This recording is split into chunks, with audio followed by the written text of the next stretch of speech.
So, good morning, Michael. Thanks very much for taking the time to chat today. As we discussed previously, you've applied for the compliance manager role with Bank of California, which I'm delighted to chat to you about. So, just before we kick off, I just want to confirm that you're happy enough to provide your consent for me to share this information with our client, which would be shared obviously in a discreet manner.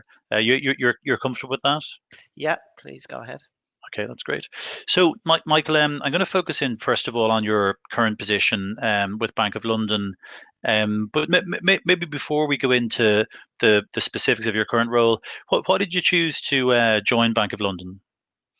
Okay, so I guess to answer that question, I suppose when I completed my business studies degree with DCU in 2016, the ambition was to move to a best-in-class player, an international firm, someone with a large local team as well, so somewhere that there was an opportunity to progress and pursue a good learning curve. So Bank of London ticked the boxes for a lot of different reasons. They had a strong graduate program that I'm happy to have moved through, and it made a lot of sense, and I think has paid off over the last couple of years for me. Yeah, very good. And my understanding is so your current job title is client onboarding senior associate. So maybe if you want to fill me in, and I can I just confirm how long have you been in that position? So I've been in that position since the middle of 2018, June 2018. Okay, cool. So when you took on that role, then what were you asked to do then, or what was the sort of the breadth of the role based on your understanding? Sure. So for a year previous to that, I'd been in a regulatory reporting role, and my ambition was always to get more exposure to the funds and to the clients in particular. So the client onboarding position gave me a good opportunity to get that exposure. How I describe my key responsibilities for that would be essentially managing the life cycle model for the funds. So that would be in the approach to fund launches, would be working with clients and relationship managers around updates and timelines and making sure that was lined up. Then for the fund launch itself, ensuring service level agreements were conformed with. Then there would also be fielding inbound questions from them. And a key piece of the role was the coordinator piece. So as the client onboarding associate, I was responsible for a lot of the client deliverables, but they wouldn't always necessarily fall to my desk in terms of the technical elements. So I'd work across the compliance team, the legal team, the risk teams, ensuring all the different pieces came together. So a big piece of the role was a coordination role. Very good. Okay, thank you for that. And may I ask, what was the organizational context then? So who did you work closest with? And maybe give me a sort of a view in relation to who your manager was, your peers, basically, any reports, maybe just so I get a sense of the Sure. team So environment. I work in a team of about 4 or 5 people, all at a similar level. They would all be working across their own funds, so somewhat independent of each other.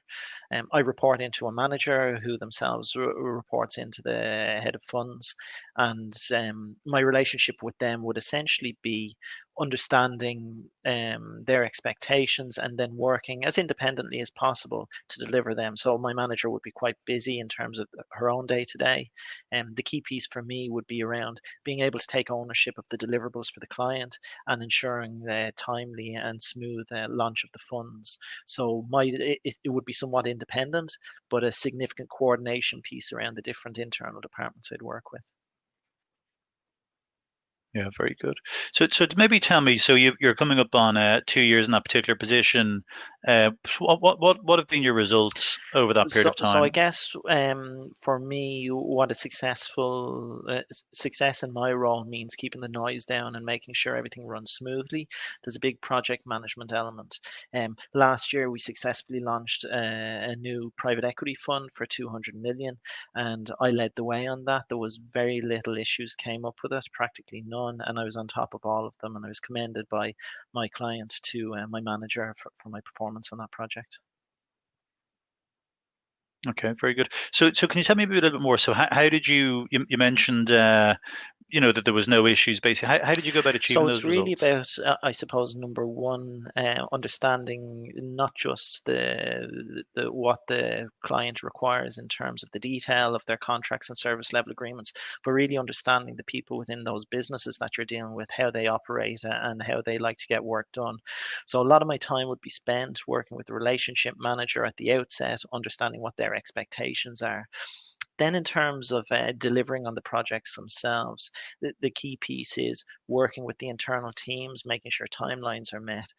And some of the challenges around that would be obviously other departments within the business are going to have other priorities within that might not totally align with mine. So again, it's about getting used to their way of working, knowing when to press hard to get something done, knowing when not to, what the most effective ways of communication are around setting expectations, but then following up. So the key deliverables and challenges in this role is about bringing all those pieces together to deliver a smooth project. Very good. And do you think is there a clear line in terms of what you're responsible for, and maybe what your manager is Yeah, responsible so for? and this is one of the reasons I very much enjoy working with my manager at the moment. We have full ownership of the funds that we work on. There is obviously a need to escalate major issues as they arise, but again, my manager has good faith in me because of my previous deliverables that I can own more or less the day to day, and it would be, maybe 1 to 2 times escalate something where maybe an internal department wasn't delivering for me, or the client had significantly changed their expectations, and just to plan for the approach on that. But on a day-to-day basis, I own all the elements attached to the project and the fund launches. Okay, very good. And my next question was really around your biggest accomplishment or the biggest impact you've made. Would that be linked to your most recent answer, or is there anything else you'd like to share that you feel, looking back over the period of time that you're particularly proud Yeah, of? so I think, like in isolation, that one project was certainly something that I felt delivered quite well. But in the broader sense, for fund launches, it's about developing reputation and developing relationships. And I've worked with a lot of the same clients across different fund launches over the last 2 years, and grown the book of business for my current company. And I think that's the real deliverable. It's like consistent working with clients and being able to grow the book of business. I'm not sales in myself, but through the operational elements that I influence, there's been strong relationships developed with those clients. Very good. So what hasn't worked then, Michael, if you were looking back over the period of time? It hasn't worked for me in terms of my career or in terms of.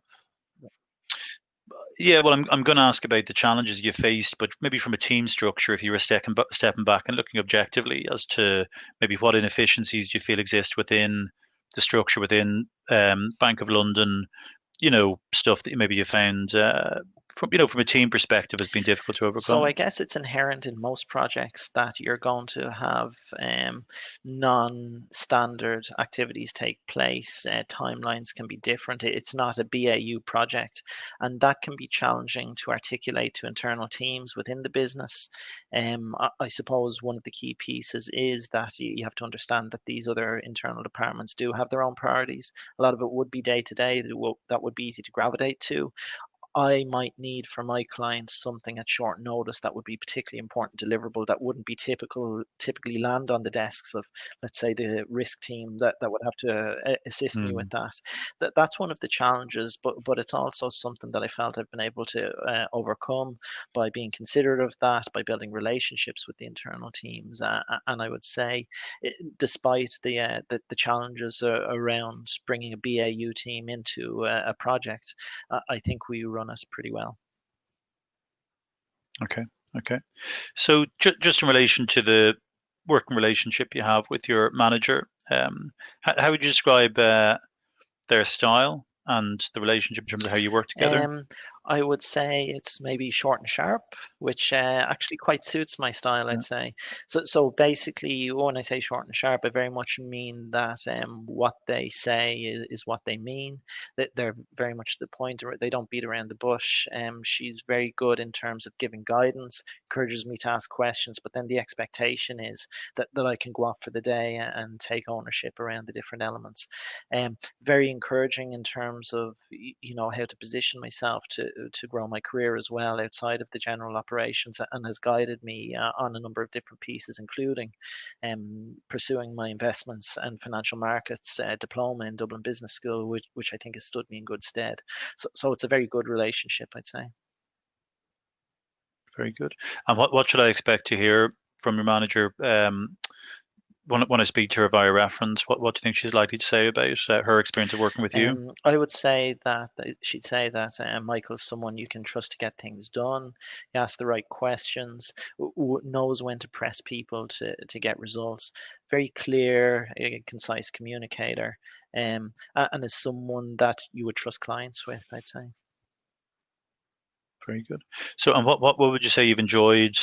Maybe we'll start least about the position then. What's been your, if you're looking at your day to day, or even just a broader sort of remit of your role, whether it's, it could be people focused, but what do you enjoy least about your current position?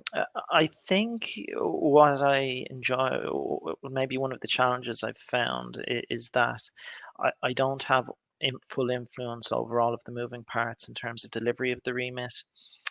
Obviously, in a coordination role, often working with people who might be more senior than myself to get projects done, I only can have a degree of influence over how that comes, and it's being the middleman in that situation in terms of delivery. It's not something Very I'm, good. causes me too much trouble, but I would love to take a position with a higher ownership of, I suppose, authority, maybe, if that's the right word, so that I can have more control over the Yeah. deliverables in my next role. Yeah, understood. And if you were looking at what you enjoy most about the position? Definitely, I would say being able to get the amount of exposure that I do. So I'm working with, one of the top banks in the UK market, even in the European market, and I'm also working with, portfolio managers and relationship managers across funds, very senior people on a European-wide basis. I'm getting great exposure to best in class and really understanding how funds and fund launches work. Very good. And may I ask how your compensation structured? What's the breakdown of your package? Maybe an overview base and then plus any Sure benefits that are thing. relevant. So I am on a base salary of 40,000 at the moment. There is a Okay, discretionary 10% bonus. In the last year, I would have achieved 60% of that. Now, just to be clear, in terms of the level that I'm responsible for, and that I achieve full marks on, but it's also attached to the performance of the business as well. So I was at the higher bracket for that. very good. I have a pension 5% contributory, health cover, and then the usual piece around bike to work scheme that's typically attached to the government initiatives. Very good. Okay. And just a final question then, and you've probably mentioned this just in relation to what you're maybe enjoying least about the company. But if you were to leave your current role, Bank of London, what would be the reason as to why you choose to leave? So, as you'll see from my education, I've achieved the diploma in compliance. I've also achieved the diploma in investment. So really, where I'm looking to take my career now is into a compliance position where I can guide more the strategy of the business, and especially around how regulations evolve in the industry, and hopefully be a leading player in the future in terms of policy creation and influencing response to regulatory changes. Great. Brilliant. Michael, thank you very much for your time. I appreciate that. I'll close off the Thanks. recording now.